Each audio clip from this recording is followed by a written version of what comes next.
En esta sesión número 1 vamos a abordar el tema del marco para la excelencia en la enseñanza y la gestión escolar en educación básica. Este tema es uno de los más importantes en cuanto a la práctica docente en función de la elección de las respuestas correctas en el examen.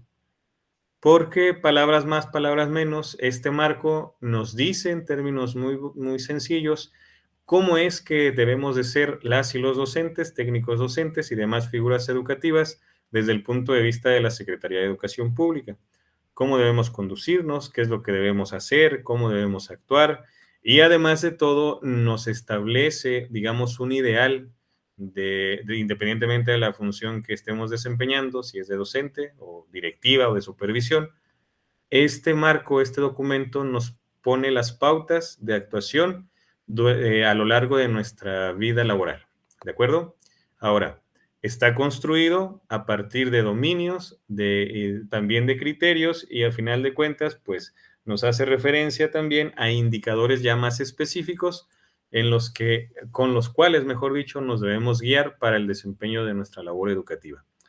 En ese sentido, antes de revisar los otros documentos que son también de suma importancia, pues aquí tendríamos que analizar el asunto de qué es lo que nos toca hacer desde el punto de vista de los documentos oficiales, ¿sí? Si bien es cierto, hay otros documentos más específicos, este es el que engloba todos esos documentos y a partir del cual podremos contestar de manera adecuada cada uno de los reactivos. Ahorita conforme vayamos avanzando, voy a ir poniendo algunos ejemplos que me van a ayudar a hacer de manera más gráfica esto que les estoy platicando. Primero, pues como les mencionaba, este marco tiene algunos propósitos, ¿sí? Primero, debe ser un marco común. Es un marco común, mejor dicho. Esto quiere decir entonces que al ser un documento de observancia nacional, es decir, que aplica en toda la República Mexicana, al igual que para todas las figuras educativas, al menos en el ámbito del servicio público, en el ámbito federal, quiere decir que a este documento debemos acotarnos todos y todas quienes nos dedicamos a este asunto de la educación.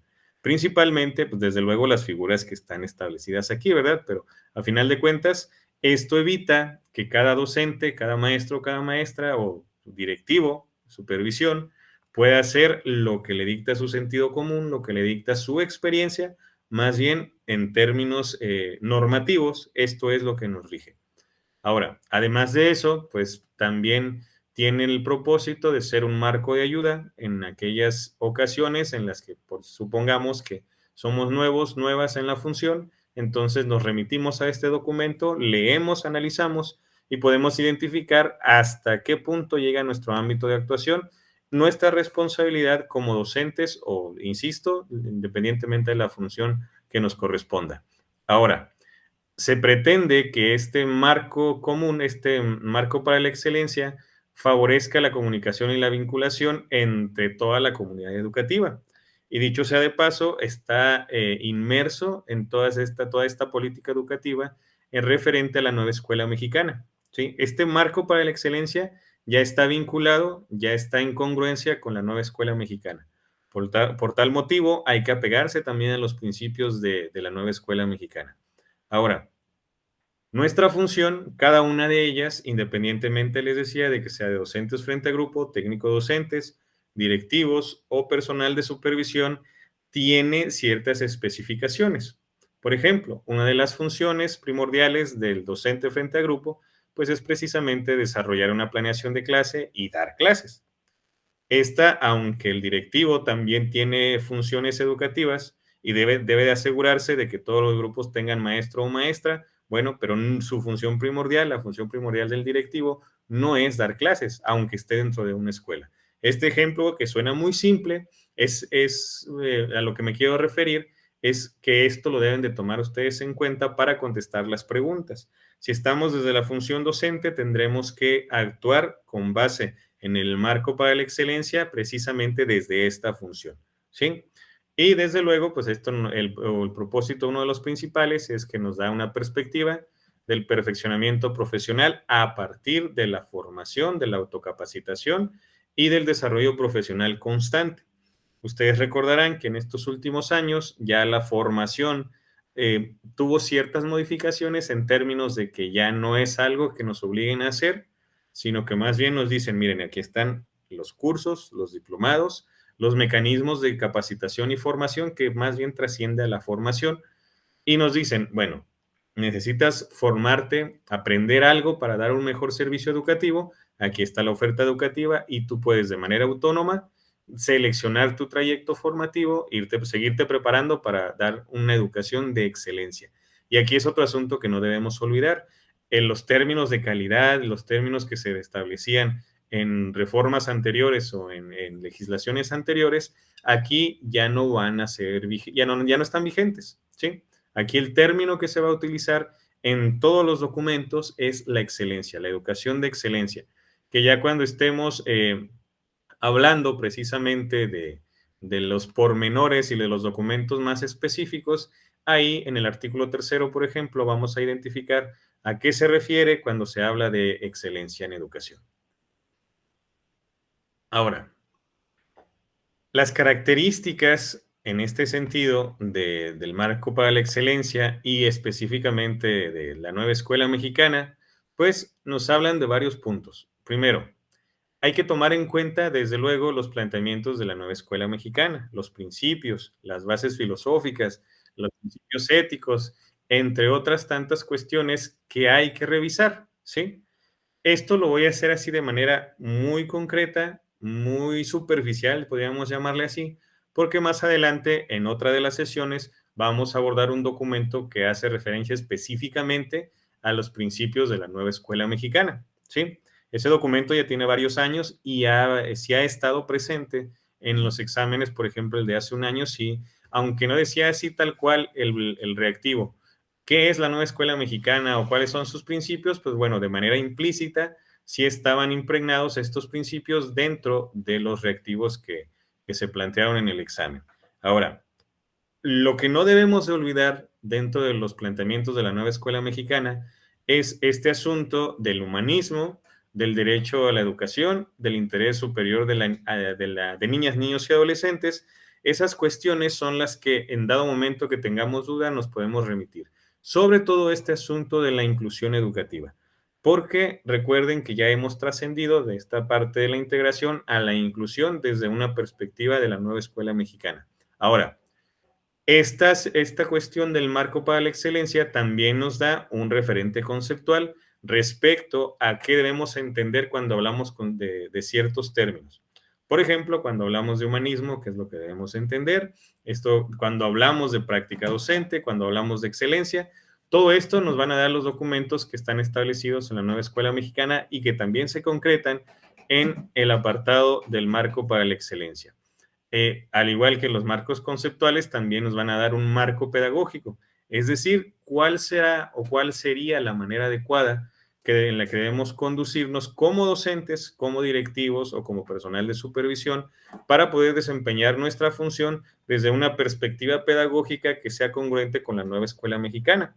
Y esto volvemos a esta parte de la ética que tiene que ver con el humanismo y esto también nos lleva a vincularlo con la parte organizativa. La parte organizativa no necesariamente tiene que ver con lo administrativo, sino también tiene que ver con la parte de organización de los tiempos, organización de los espacios, de las personas, de cómo organizamos todos estos recursos que tenemos disponibles, tanto tangibles como aquellos que sencillamente desarrollamos, cómo los organizamos de tal forma que alcancemos la excelencia educativa a partir del máximo logro de los aprendizajes planteados. Ahora, dentro de este marco, también se establecen ciertas líneas orientativas respecto a las acciones que como personal de la Secretaría de Educación Pública, específicamente docentes, técnicos docentes, ATPs, personal de supervisión y directivos, qué cosas son las que tenemos que hacer desde la perspectiva de la Secretaría de Educación Pública y desde la perspectiva precisamente de la nueva escuela mexicana. Ahora, el proceso de formación propia, que es lo que les mencionaba hace un momento, de nosotros, nosotras de manera autónoma, seleccionar cuáles son las áreas que tendremos que reforzar y a partir de este análisis y selección de áreas, bueno, emprender acciones que nos lleven a dar un mejor servicio educativo. ¿Cómo? pues a partir del trabajo colaborativo. Aquí no podemos y no debemos dejar de lado esta concepción de la que hablamos en la nueva escuela mexicana, que hace referencia precisamente a la comunidad, porque a partir de eso nos remite también a esta cuestión del trabajo colaborativo. Desde luego, insistir en que todo esto aterriza a los aspectos centrales de la función. ¿De la función de quién? Ya sea del docente, técnico docente, ATP, supervisión, dirección. Y la dirección incluye la subdirección, en caso de que haya compañeros o compañeras que estén en esta situación. Ahora, estos criterios, más bien, estos dominios, criterios e indicadores del perfil nos hacen referencia a maestras y maestros, técnicos docentes, asesores y asesoras técnico-pedagógicos, al personal directivo y al personal de supervisión. En este caso, nos vamos a enfocar a la función de maestras y maestros y probablemente de técnicos docentes, precisamente porque al menos de las personas que conocemos aquí en el grupo, pues la gran mayoría son maestras y maestros. Si hay algún directivo, algún personal de supervisión, pues nos lo hacen saber y también nos haremos algunas estrategias, algunos reactivos que tengan que ver con su función específica. De lo contrario, pues entonces nos enfocaremos básicamente con maestras y maestros y tal vez técnicos docentes, como les decía. ¿Sí? Bueno, ahora, entrando de lleno en los dominios que tienen que ver con los maestros y las maestras, en el dominio 1 nos habla de un maestro o maestra que asume su quehacer profesional con apego a los principios filosóficos, éticos, legales de la educación mexicana. En este caso, los principios filosóficos, éticos y legales los vamos a encontrar en el artículo 3. Aquí nos habla de manera concreta de varias cuestiones. Primero, los principios legales tienen que ver con el derecho a la educación, el derecho a una vida digna de niños, niñas y adolescentes, y para ello hay distintos documentos que rigen estas cuestiones de los principios legales. Está, les decía, el artículo 3, la Ley General de Educación, la Ley de Derechos de Niñas, Niños y Adolescentes, y aunque estas tres leyes pareciera que están de manera independiente, la realidad es que todas las tres y otros tantos documentos que surgen de ahí tienen congruencia y además se entrelazan. Por eso a veces cuando nos le entramos a leer ciertos documentos nos parece que fueran repetitivos, pero no es que sean repetitivos. El asunto es que son congruentes entre sí y que además surgen de esta necesidad de armonizar todas estas leyes de tal forma que se sustenten tanto en los principios legales como éticos y filosóficos. En el caso de los principios filosóficos, aquí entraríamos, filosóficos y éticos, aquí entraríamos en asuntos que tienen que ver con el respeto a la dignidad humana. Aquí, por citar un ejemplo, si actuamos bajo los principios éticos que nos enmarca la nueva escuela mexicana, entonces aquí de ninguna forma tendrían que existir los castigos o las sanciones o las acciones coercitivas o punitivas en contra de niños, niñas, adolescentes. Por ejemplo, si en uno de los reactivos resulta que les preguntan qué se debe hacer en caso de que algún alumno o alumna no termine los trabajos a tiempo y una de las opciones de respuesta es dejarlos sin recreo, pues entonces no estamos actuando con base en los principios éticos, porque eso tiene que ver con el respeto a la dignidad humana, y la dignidad humana y el derecho de niñas, niños y adolescentes nos lleva a establecer que niños, niñas y adolescentes tienen derecho al esparcimiento. Si en alguno de los reactivos dice ahí que entonces tenemos que ponerlo enfrente del salón hasta que termine, o dejarlo sin recreo y exponerlo en los honores, que pues a mí me gustaría pensar que eso ya no se hace, pero la realidad es que sí se sigue haciendo, entonces tampoco estamos actuando ni bajo los principios éticos ni los legales, porque por ley eso está prohibido. Y aquí, si entramos en la parte que tiene que ver del acceso a la educación, que también es este asunto de los principios legales, y resulta que un niño o niña llega tarde porque a la mamá o al papá se le hizo tarde, y ustedes o en las escuelas no les permiten el ingreso, pues aquí también estamos actuando en contra de estos principios que les comento. Y en la parte de lo filosófico, pues tiene que ver con este asunto, no solo con eso, pero lo que más resalta es la cuestión del humanismo. Es cómo asumir a los niños, niñas y adolescentes como seres humanos, como personas. Algo que suena bastante obvio y bastante lógico, pero que a final de cuentas no siempre se ve reflejado así en las escuelas primarias. Y bueno, en todas las de nivel básico, que son las que nos tienen aquí el día de hoy. Ahora, en el dominio número 2, aquí voy a hacer mención de las tres figuras educativas porque al final de cuentas se entrelazan, ¿sí? Una maestra o un maestro que conoce a sus alumnos para brindarles una atención educativa con inclusión, equidad y excelencia, ¿sí? Un directivo que reconoce la importancia de su función para construir de manera colectiva una cultura escolar centrada en la equidad, inclusión, interculturalidad y excelencia. Y una supervisora o supervisor que conoce las políticas educativas vigentes y la cultura que prevalece en los planteles para orientar la construcción de una perspectiva compartida de mejora educativa. Aquí, como podemos observar, hay ciertas coincidencias, ¿sí? Y estas coincidencias no son fortuitas, sino más bien están diseñadas de tal manera que resaltan ciertas cuestiones. Aquí los tres criterios, desde mi perspectiva, desde nuestra perspectiva, que son cruciales, tienen que ver con esta parte de la inclusión, la equidad y la excelencia. Si se fijan en la función de docente, tanto como la de directivo, están presentes estos tres criterios, ¿sí? La inclusión que trasciende este asunto de la integración, es decir, no es suficiente con que el alumno o la alumna estén dentro del salón y que estén de manera pasiva viendo tal vez, oyendo las instrucciones o haciendo ejercicios que nada tienen que ver con el aprendizaje. La inclusión nos habla, entre otras cosas, de la participación activa de todos y todas en las actividades escolares. Y en las actividades escolares necesariamente tienen que ser en pro del aprendizaje. Esto tiene que ver también con la equidad en términos de darle a cada quien lo que le corresponda.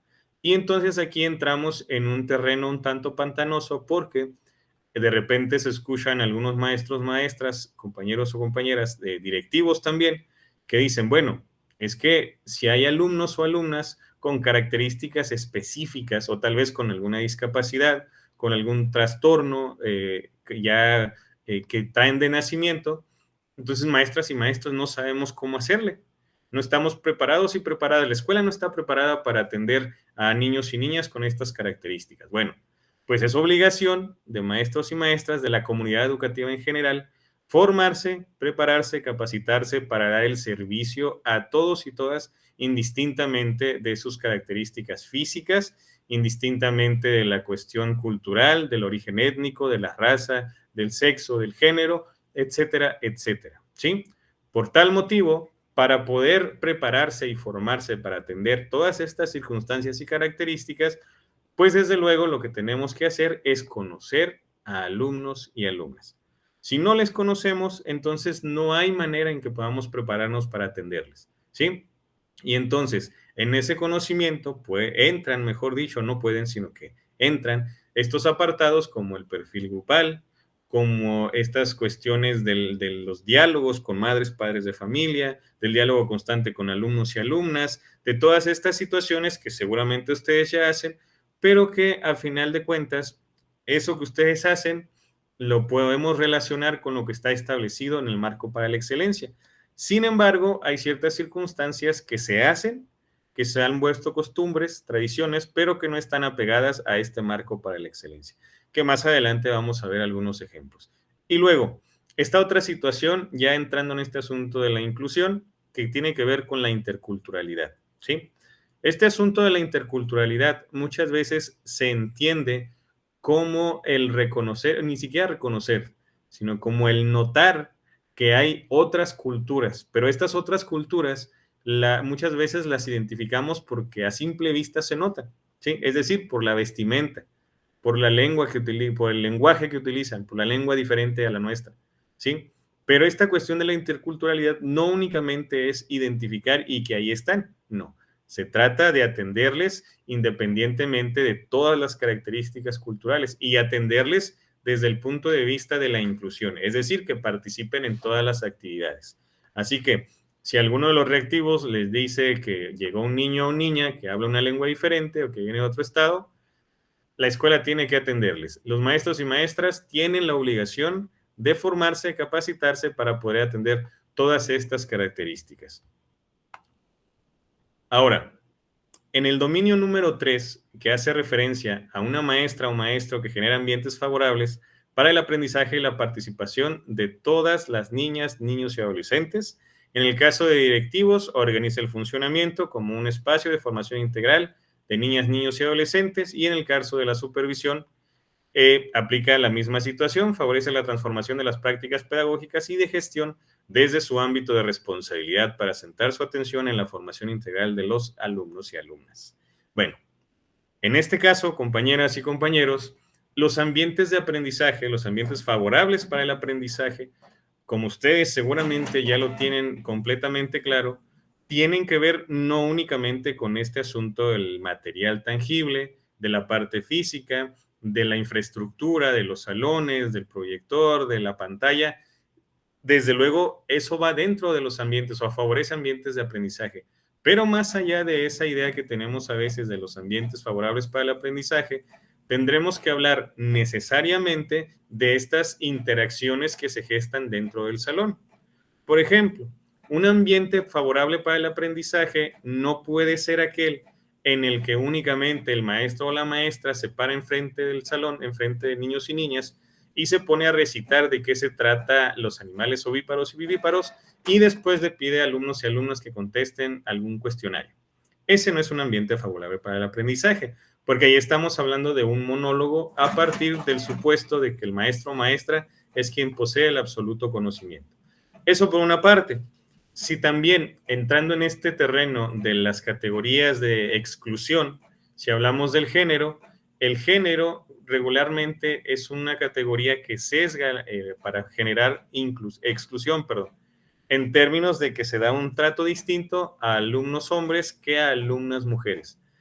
Otra categoría que también es la cuestión socioeconómica tiene que ver con este asunto de tratar mejor, tal vez de manera inconsciente, a los alumnos que cuentan con recursos económicos suficientes y no a los que no los tienen. Y ahí entra también este asunto del cómo a veces como docentes, como directivos, favorecemos a ciertos grupos sociales y no a otros. Y eso tiene que ver con la manera en la que estamos educados, educadas, que así fuimos criados desde el hogar, pero que a final de cuentas ya en el espacio escolar somos personas, docentes, directivos, servidores públicos que debemos basar nuestro actuar en este marco para la excelencia y en todas las leyes que estén vigentes, que todas, déjenme decirles, están basadas en el respeto a los derechos humanos, al interés superior de la niñez. Y en ese sentido, el interés superior de la niñez y el derecho a la educación nos dice que el alumno, alumna, niño, niña, adolescente debe estar en un espacio para el aprendizaje precisamente que le dé una educación de excelencia. Y dentro de esa educación de excelencia están precisamente la generación de ambientes favorables para el aprendizaje. Que insisto, y aquí voy a ser muy enfático, no se refiere únicamente a la cuestión de la infraestructura o las cosas tangibles. Muy bien. En el dominio número 4, y con este ya vamos a concluir, aquí hablamos de una maestra o un maestro que participa y colabora en la transformación y mejora de las escuelas y la comunidad. El directivo, de igual forma, propicia la corresponsabilidad de la escuela con las familias, la comunidad y las autoridades educativas para favorecer la formación integral y el bienestar de los alumnos. Y en el caso de la supervisora o el supervisor, pues bueno, vincula con autoridades precisamente y diferentes instancias para que contribuyan a la transformación y mejora de las escuelas.